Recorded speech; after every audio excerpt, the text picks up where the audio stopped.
keberadaannya. Padahal sama teman-teman itu saya sudah bilang bahwa saya kerja di kapal ini tidak akan lama. Ya, saya hanya menunggu waktu untuk menunggu pengalaman cukup untuk bisa bekerja di kapal pesiar. Saya sudah jelaskan begitu. Saya tidak punya minat dan niat untuk berkarir di sini tuh lama, tidak. Saya sudah berusaha meyakinkan begitu karena saya tahu bahwa persaingan di dunia kerja itu tinggi ya. Jadi saya tidak mau terlibat persaingan itu dan saya tidak mau jadi korban persaingan begitu.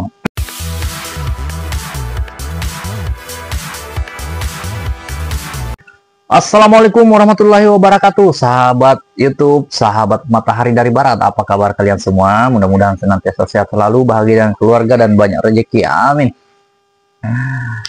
Kita akan melanjutkan cerita di video sebelumnya ya, di part satunya. Sekarang ini part 2-nya. Jadi supaya nyambung, ada baiknya yang menonton ini tonton dulu yang di part satunya ya, biar ceritanya nyambung ya. Oke. Jadi terakhir itu ceritanya sampai saya mendapat pekerjaan di kapal supply anchor handling ya. Jadi cerita lucu di kapal itu ya, di kapal itu ada namanya bosun ya. Bosun itu kepala kerja di dek. Namanya Cucup ya. Jadi Cucup ini lucu ya. Dia orang senior di situ sudah lama. Dia dekat dengan kapten ya, orang kepercayaannya kapten ya. Nah, karena bos kita ini adalah orang Prancis ya, jadi otomatis kalau berkomunikasi dengan kapten itu pakai bahasa Inggris ya. Nah, jadi kebetulan saya kan bisa sedikit berbahasa Inggris ya. Teman-teman sudah tahu kalau saya bisa bahasa Inggris. Jadi ketika kapal lagi maintenance di tempat dock, bos ini datang ya kan. Cucup ini, aduh, tingkahnya aneh ya. Ya, kalau kadang dia dipanggil bos, tapi kan dia tidak mengerti bahasa Inggris. Waduh, ditanyanya apa, larinya kemana, ya kan? Bicara apa, larinya kemana? Oh, tiba-tiba lari naik ke dek, ngecek apa, begitu, ya kan? Jadi lucu juga kelihatannya, ya. Jadi, kalau saya lagi misalnya dekat-dekat pintu masuk, begitu lagi chipping, ya kan? Wah, lihat bos datang. Wah, chipping saya langsung diambil, baru dia chipping-chipping di situ. Saya disuruh pergi ambil chat di depan begitu. Jadi saya tahu bahwa ini adalah perilaku yang aneh begitu ya. Ya mungkin saja bisa jadi itu dia takut saya berkomunikasi dengan bos ya pakai bahasa Inggris, sehingga bos tahu kalau saya bisa bahasa Inggris, nanti jangan sampai saya mengancam keberadaannya. Padahal sama teman-teman itu saya sudah bilang bahwa saya kerja di kapal ini tidak akan lama ya. Saya hanya menunggu waktu untuk menunggu pengalaman cukup untuk bisa bekerja di kapal pesiar. Saya sudah jelaskan begitu. Saya tidak punya minat dan niat untuk berkarir di sini tuh lama, tidak. Saya sudah berusaha meyakinkan begitu karena saya tahu bahwa persaingan di dunia kerja itu tinggi ya. Jadi saya tidak mau terlibat persaingan itu dan saya tidak mau jadi korban persaingan begitu. Ya. Saya sudah berusaha jelaskan seperti itu, tapi ya namanya orang mungkin tidak mengerti ya. Ya. Nah, akhirnya waduh, entah bagaimana ya, di kapal itu kita berjalan ya kan. Kapten kurang respect sama saya juga ya. Kelihatan dari caranya memperlakukan saya. Tapi saya terus berusaha menjaga diri ya kan, menjaga perilaku ya kan. Menyenangkan atasan sedemikian rupa ya kan. Bos saya senangkan ya kan, dia punya kesulitan saya bantu ya. Walaupun saya tahu bahwa saya dihalang-halangi untuk tampil di situ ya. Ini terbukti ketika kita merapat ke platform ya, di tengah laut itu kita platform ya kan, pantatnya kapal ini kan merapat gitu ke platform, jalan mundur ya kan. Terus kita untuk sampai ke platform itu ada tali ya, namanya jumping line ya. Kita pegangan di situ baru berayun ke platform di situ ya. Jadi saya bilang coba selama ini kan bosnya terus yang melakukan itu. Saya bilang, coba saya juga bisa begitu. Ya, suatu waktu dia di depan terus, waktu untuk jam pilihan ini sudah tiba ya kan. Tiba-tiba saya disuruh, pokoknya saya loncat. Weh, pas dia datang dari depan itu marah-marah dia ketika dia ngeliat saya sudah di platform begitu kan, ya kan. Weh, langsung dia ini, ya kan. Bilang, kenapa bisa begitu? Kenapa dia yang loncat? Bahaya itu, bahaya. Nah, akhirnya biasanya untuk menjemput kru ini pun pantatnya kapal pun mendekat baru kita naik kan di kapal. Wah, nggak bisa, Cap. Dia langsung komunikasi lewat radio. Wah, ini bahaya, Cap. Ini bahaya. Kita turunkan sekoci aja, ya kan, untuk menjemput saya di platform gitu. Padahal itu sangat mudah ya, karena dekat sekali itu. Kita bisa loncat ke kapal lewat ban begitu ya, tapi ya mungkin saya seujon ya kan, tapi menurut saya ini adalah bagian dari sentimen. Akhirnya proses itu jadinya lambat sekali dan akhirnya ya begitulah, saya dinilai menghalang-halangi kerja ya. Nah, seperti itu perjalanannya ya di kapal. Nah, akhirnya tibalah saatnya ya. Kejadian paling saya ingat juga itu ketika ada kru penyelam yang batuk ya. Dia naik di bris minta obat. Nah, kebetulan di sana itu, di deck itu, di ruang di ruang kemudi ya, itu kan sekalian office-nya kapal ya.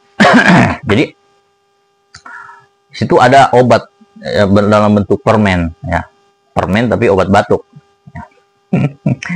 Jadi akhirnya kan saya lagi jaga gitu, ya udah saya buka aja ya kan, saya kasih itu kru penyelam itu ya kan. Nah, dia makan di situ, kulitnya dia buang ke tempat sampah. Wah, nah pas kapten naik dia lihat ada kulitnya di situ di tempat sampah. Wah, saya dimaki-maki ya kan. Bilang, kamu sembarangan ngasih resep ya, kalau orang itu kenapa-kenapa bagaimana, kamu yang tanggung jawab ya kan. Nggak boleh. Wah, itu benar-benar saya dimaki, dimarahi betul-betul pada saat itu ya. Saya turun pun kepala kamar mesinnya juga maki-maki saya ya kan, kamu nggak boleh begitu, begini. Waduh, hal kelihatannya sepele ya. Tapi saya bersabar saja bahwa ya ini adalah proses ya, tempaan ya kan. Untuk menjadi pedang yang kuat dan berkualitas itu kan harus dibakar dulu ya kan. Nah, akhirnya oke ya. Setelah itu, kapal mengalami kecelakaan, nabrak karang, das, ya kan, nabrak karang. Nah, akhirnya kapal nyangkut tuh di karang tuh. Jadi kita nunggu sampai surut dulu, baru bisa keluar. Dan depannya itu sudah bolong, sehingga harus disiapkan pompa ya, air untuk memompa air keluar terus. Sebenarnya sih tidak apa-apa kalau misalnya depannya itu terisi air, karena kan kapal itu kan ada sekat-sekatnya, jadi ya sekat yang depan saja yang kena air, kemasukan air, belakang kan enggak, masih bisa jalan lah begitu. Nah, kebetulan suatu waktu itu ada penyelam yang mendapatkan propeller kuningan itu yang besar ya kan. Kemudian dia dapatnya itu di kaki platform, jadi mungkin ada kerubut yang propellernya itu jatuh gitu ya, lepas ya, dekat platform itu. Nah, ketika penyelam ini melakukan maintenance, dia melihat ada propeller ya kan. Nah, akhirnya mereka sepakat nih, kru ini akhirnya sepakat, dia naikkan. Jadi penyelamnya ini sembunyi-sembunyi sama bosun mengangkat propeller itu naik ya kan, kemudian ditaruh di deck ya kan. Nah, sembunyi-sembunyi, kapten pun nggak tahu ya kan. Nah, karena mereka tahu bahwa ini adalah duit ini. Propeller ini duit, kalau dijual harganya bisa 15 sampai 18 juta sampai 20 juta begitu. Nah, akhirnya akhirnya kapal ini kembali ke darat untuk maintenance dulu, perbaikan ya kan. Setelah itu kembali beroperasi. Nah, di tempat maintenance ini, di dock kapal di Pondok Dayung itu pada saat itu pas kejadian yang apa namanya, marinir, tempat pangkalan marinir di sana itu, yang di Pondok Dayung itu terjadi apa, peluru, gudang pelurunya itu meledak begitu. Wah, jadi saya pas gudang peluru marinir itu di sana, di dekat sana doknya. Ya, jadi saya lihat betul itu apa, awan jamur yang diciptakan oleh ledakan peluru itu, boom begitu ya kan. Pada saat bunyi itu boom ya kan, kita lagi ciping-ciping tuh di deck. Saya berdiri, itu getarannya itu menghampas ke muka saya tuh. Wushu, kita langsung tiarap. Oh gitu, kita tiarap, itu peluru-peluru sudah berterbang tuh. Jung jung jung jung. Wah, itu kejadian paling menegangkan itu. Ya, kayak ditembak kita aja ya. Wah, itu perkantoran di situ pada pecah-pecah katanya. Nah, oke, setelah itu kita kembali beroperasi. Nah, pas di ini di laut, ini kan kru yang kru penyelam yang mendapatkan propeller ini nanya ya kan, mana nih bagian kita ya kan. Kan propellernya sudah dijual, kita nggak tahu, kebanyakan kru nggak tahu, cuma bosun saja tahu dengan satu orang. Tanyalah, wah katanya bosun, wah sudah habis uangnya, dipakai sama anak-anak sama semua kru, masuk di kafe begitu. Wah, marahlah kru penyelam ini, kenapa mereka tidak dapat bagian, padahal mereka kan yang mengangkat begitu. Nah, akhirnya ada satu kru penyelam itu yang nelpon kapten. Ya, Cap, bagaimana nih? Kok kita tidak kebagian uangnya? Dia bilang, apa? Itu propeller dijual, masa kita tidak dibagi? Masa habis dipakai saya sama orang kapal? Kapten bingung, lah propeller apa? Kita tidak tahu. Saya tidak tahu itu. Oh, akhirnya kita dikumpulkan semua itu kru. Kapten, apa? Siapa yang tahu ini ada propeller? Bah, ngakulah bosan nih. Saya Cap, ya kan? Kamu jual berapa? Tanya begitu. 12 juta Cap, katanya begitu. Terus siapa saja yang kamu kasih? Ya dia cuma kasih satu orang saja yang sama-sama dia itu. Belum kamu, dia bilang, kapten, kamu benar-benar serakah ya. Masa kamu atas namakan kapal yang habiskan ya, semua kru kapal, padahal cuma kamu yang makan sendiri itu. Penyelam kamu nggak kasih. Nah, disitulah kapten tahu watak dan karakter bosun yang sebenarnya. Akhirnya yang tadinya dipercaya ya kan, dipercaya bosunnya itu sangat dengan kapten, itu mulai renggang. Dia sudah tidak dipercaya lagi. Ya bisa jadi selama ini mungkin saya dicerita macam-macam, difitnah sama macam-macam, sehingga kapten itu kayak sentimen sama saya. Nah, di situ pula kapten mulai berubah pandangannya sama saya.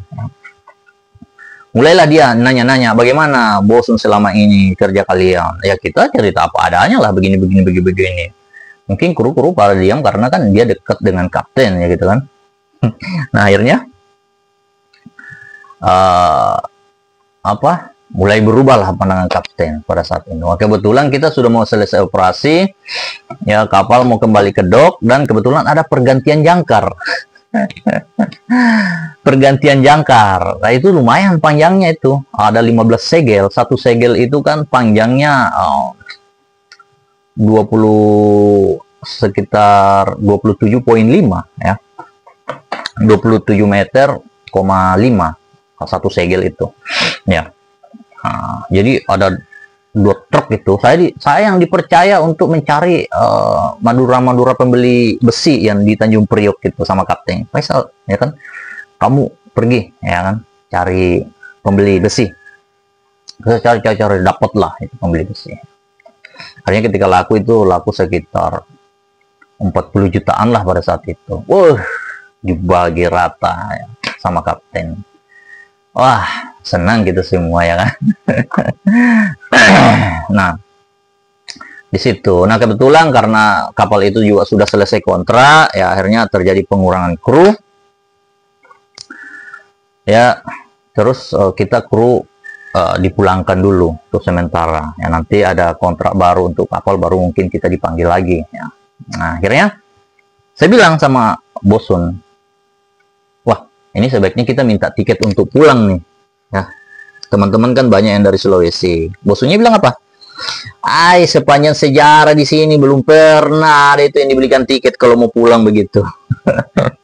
Bosunnya bilang begitu. Tapi ya saya bilang ya coba saja dulu. Mungkin selama ini belum ada yang bicara sama bos ya kan. Betul. Ketika bos datang ya ke kapal mau memberikan arahan bahwa untuk sementara kru di parkir dulu ya, karena kita belum dapat kontrak baru. Nanti kalau kapal sudah punya kontrak baru dipanggil lagi krunya. Terus saya perhatikan, mulailah berbicara bahasa Inggris di situ. Kapten juga tidak tahu kalau saya bisa bahasa Inggris. Saya mulai bicara berbahasa Inggris. Excuse me sir, maybe you can give us extra money for buy the ticket, because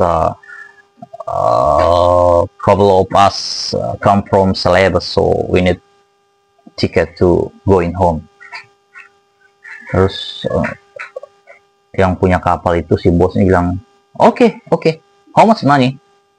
Ya kan, saya sebutkan lah angkanya ya pada saat harga tiket saat itu ya sekian dan dia CC. Ya akhirnya teman-teman semua senang ya, alhamdulillah ya kan kita dapat uang tiket ya. Nah akhirnya turunlah saya dari kapal itu. Selesai ya, saya turun dengan baik-baik ya, karena saya mulai sadar bahwa ketika kita meninggalkan sebuah perusahaan itu sebisa mungkin kita keluar dengan cara yang baik-baik ya. Karena tidak menutup kemungkinan kita belum dapat kerjaan, kita akan kembali lagi ke situ ya.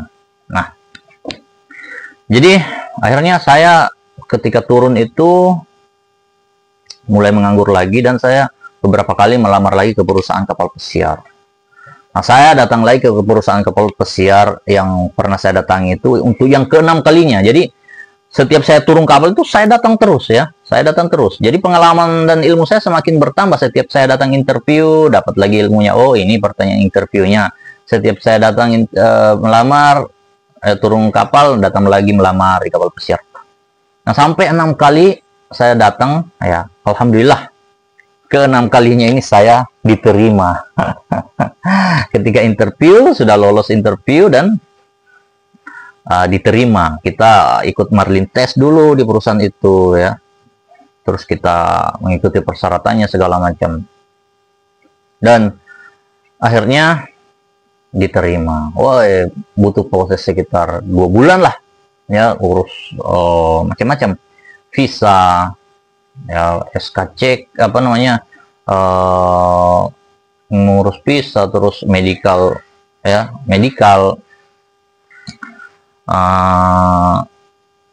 terus macam-macam lah diurus ya. Paspor apa segala macam semua diperbaharui ya.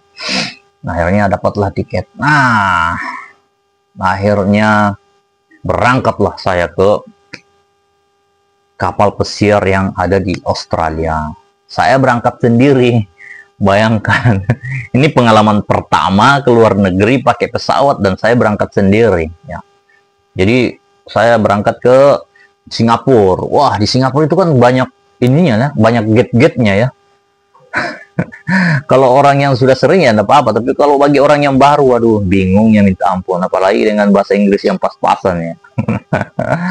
Tapi saya enggak hilang akal. Setiap saya bingung, saya akan cari petugasnya di situ yang berpakaian seragam kayak security apa begitu. Saya tanya, di mana? Saya langsung tunjukin aja tiketnya. Where is this? Ya kan? Tinggal tunjukin aja, nanti ditunjukin ini. Ya. Kemudian kita naik kereta, pas turun nanti di gate-nya sekian. Ya, saya ikutin aja. Dalam porah alamat, kok saya nyasar ini, mampus saya ini ya kan.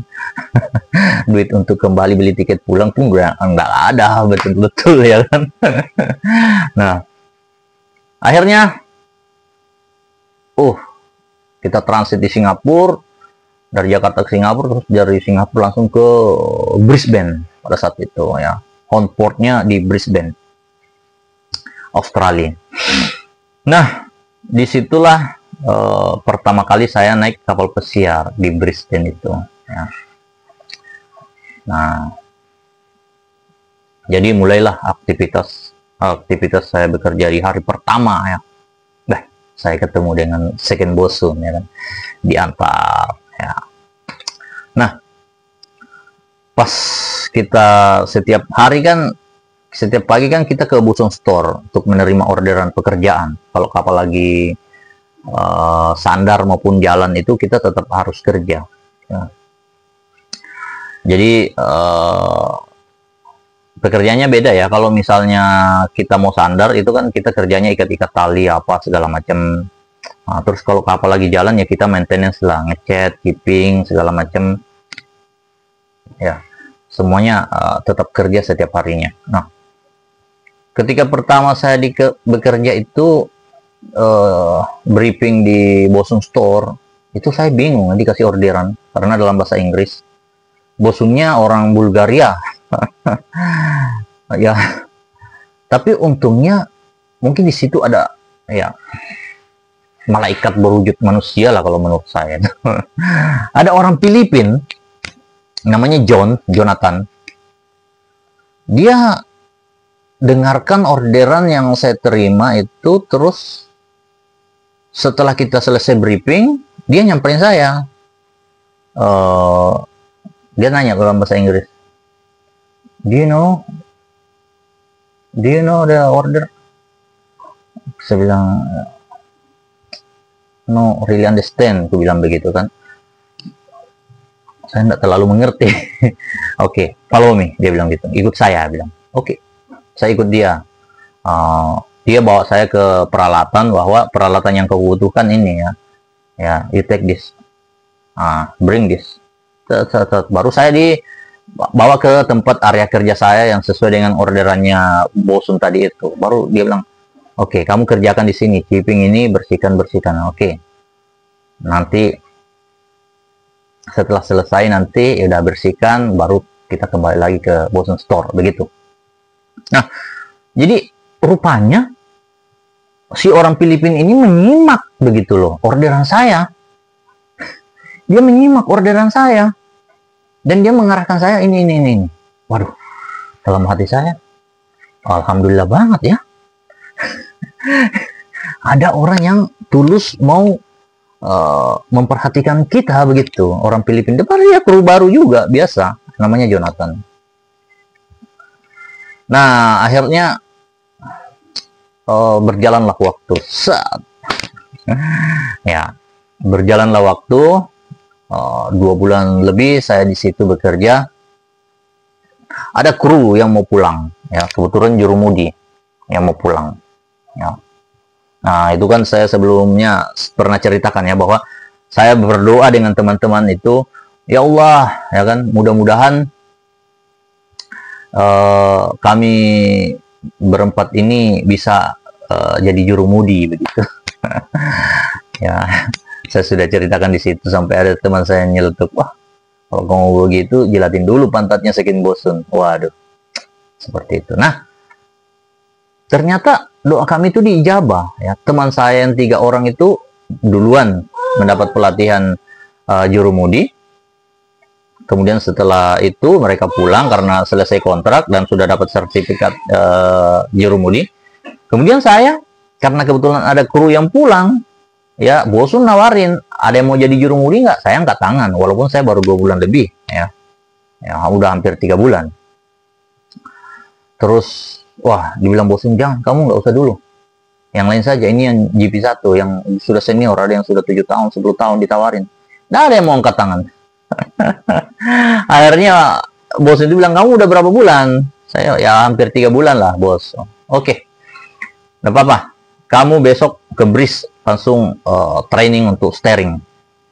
Ya, oke. Akhirnya besoknya saya langsung training untuk steering, karena memang dasarnya saya sudah pintar steering ya kan. Akhirnya cepat menguasai. Ya, akhirnya udah selamanya saya di situ, nggak turun-turun posisi lagi. Saya selamanya jadi jurumudi sampai selesai kontrak.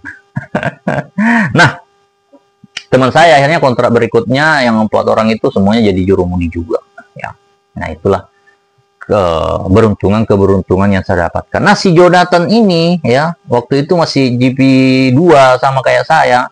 yang bantu saya, tapi dia sudah senior di situ. Dia karirnya cepat. Dia sebentar naik jadi jurumudi ya. Setelah itu dia jadi ebidek ya. Jadi karirnya cepat. Kenapa? Mungkin karena dia baik sama saya. Jadi saya mulai menyadari ya dalam perjalanan hidup saya ini bahwa orang yang jahat sama saya itu akan tertimpa kemalangan ya. Tapi orang yang baik sama saya maka rezekinya akan baik. Ya mungkin itu berlaku buat semua orang ya. Kalau misalnya memang orang yang selalu berpikiran licik ya kan, dia akan menemui kendala-kendala. Tapi kalau misalnya orang yang berpikir selalu positif, maka pintu-pintu rezekinya akan terbuka begitu. Dan ini saya alami sendiri, sehingga dari pengalaman-pengalaman seperti itulah membentuk spiritual saya begitu. Jadi akhirnya saya dapat kesimpulan bahwa untuk saat ini ya, bahwa apalagi dengan setelah itu banyak kejadian-kejadian, saya mengambil kesimpulan bahwa saat ini walaupun saya ketemu uang berapapun, 10 miliar, 20 miliar di jalan, saya tidak akan ambil. Walaupun itu saya lihat tidak ada yang punya. Atau kalau saya dapat, saya akan cari siapa yang punya uang ini. Itu sekarang mental spiritual saya. Ini bukan dibuat-buat ya. Karena apa? Karena itu tadi, saya sedikit demi sedikit memahami hukum bagaimana alam ini bekerja. Ya. Nah, akhirnya setelah itu akhirnya berjalanlah kontrak ya selama 6 tahun ya. Kontrak 8 bulan ya, sampai 10 bulan kadang-kadang pulang, terus ketika turun nanti dapat kontrak baru, sebelum turun sudah dapat kontrak baru ya kan. Nanti berapa bulan kemudian berangkat lagi, begitulah seterusnya sampai pada tahun 2020 ya. Waktu itu masih awal ya, COVID-19 itu kan di akhir tahun itu. Nah di situ saya sampai 1 tahun di kapal karena tidak bisa pulang karena COVID. Tidak bisa pulang. Tahun 2020 itu saya sampai setahun di kapal ya. Nah akhirnya kita keliling tuh dari Australia, terus pergi ke Filipina ya kan. Jadi kru-krunya itu nggak bisa naik pesawat lagi, diantar pakai kapal aja pulang. Yang kebetulan bisa masuk kapal ya, kita juga ditolak masuk di Australia, terus akhirnya ke Filipina, akhirnya ke Malaysia, ke Singapura, keliling-keliling saya tuh ke Hong Kong. Kapalnya keliling-keliling aja ya, tinggal krunya, tapi penumpangnya sudah diturunkan semua di Australia ya. Jadi tinggal kru kapalnya saja yang di kapal. Nah karena susahnya kru yang baru itu naik, akhirnya orang yang di atas ini diperpanjang terus kontraknya. Nah itu pengalaman terakhir saya di kapal pesiar. Akhirnya terakhir itu kita pulang dari Singapura, pas kapal lagi di Singapura saya pulang. Ada kesempatan untuk pulang, terus karantina dulu di Jakarta ya selama 1 bulan, baru saya pulang ke Makassar, terus langsung ke Toraja dulu liburan ya, sama teman-teman. Saya dijemput sama teman, kita ke Toraja dulu liburan seminggu ya, baru saya pulang ke kampung halaman di Tapalang, Mamuju. Nah tidak lama itu 5 hari ya saya di kampung, tiba-tiba gempa dahsyat melanda Mamuju ya, tahun 2021 ya. 2021 saya ingat sekali itu tanggal 15 bulan Januari 2021 terjadi gempa dahsyat ya. Nah itu meninggalkan trauma yang sangat mendalam ya bagi masyarakat Mamuju ya. Karena di tempat saya itu di Tapalang, di desa saya itu korban jiwanya paling banyak. Paling banyak. Nah akhirnya saya terjun jadi relawan. terjun jadi relawan ya, mendatangkan bekerja sama dengan lembaga-lembaga bantuan, mendatangkan bantuan ya di Kecamatan Tapalang ya. Saya bergabung dengan ACT ya pada saat itu, aksi cepat tanggap, dan saya benar-benar memberikan bantuan itu secara merata ke seluruh lapisan masyarakat di Kecamatan Tapalang. Nah, truk-truk besar itu ya banyak sekali datang di rumah ya, saya bagikan secara merata karena saya bentuk tim-tim relawan di setiap desa dan kelurahan ya. Jadi setiap desa dan kelurahan sudah ada tim-tim kita yang menyalurkan bantuan kepada masyarakat ya. Jadi semuanya, sampai mulai dari Bela, Kopeang, kita semua punya tim. Taang ya, Takandeang, itu saya punya tim semua untuk membagikan bantuan ya. Nah, saya juga ikut membantu masyarakat di situ untuk mengumpulkan data yang dibawa ke Mamuju pada saat itu untuk data penerima bantuan Gempa, perbaikan rumah untuk korban Gempa begitu ya. Tapi sayangnya sampai sekarang bantuan Gempa itu yang diharapkan masyarakat yang katanya tahap kedua itu belum cair sampai sekarang. Nah, itulah pengalaman terakhir saya di Kapal Pesiar, dan sampai hari ini saya belum bisa move on untuk bisa kembali bekerja di Kapal Pesiar sejak tahun 2021 sampai sekarang 2024 ini. Karena setelah Gempa itu saya fokus jadi relawan, dan mama saya juga sakit-sakitan ya. Karena mungkin trauma dari Gempa itu, mama saya waktu itu sudah mulai tidak enak ya, banyak sering sakit-sakitan. Akhirnya beliau 4 bulan kemudian setelah Gempa itu meninggal dunia, dan itu yang membuat saya sudah tidak semangat lagi, kehilangan move on untuk kembali bekerja jauh-jauh ya. Tidak ada semangat karena orang yang ingin saya bahagiakan dalam hidup saya itu sudah tidak ada. Jadi ya, saya sudah kehilangan semangat lah untuk bisa kembali bekerja di luar negeri sampai hari ini ya. Nah, itu pengalaman saya ya. Walaupun perusahaan saya biasa manggil, ayo kapan mau berangkat lagi, tapi saya belum bisa move on sampai hari ini. Begitu pengalaman saya. Oke, mudah-mudahan itulah sekedar kita berbagi cerita. Ya, mudah-mudahan ada manfaatnya untuk saya dan yang menonton, mungkin ada ilmu yang bisa didapat di situ, ya kan? Karena kita tahu bahwa susah ya cari kerja di Mamuju ini ya. Orang rela bertahun-tahun menjadi tenaga kontrak dengan gaji yang habis itu diputus pula kontraknya.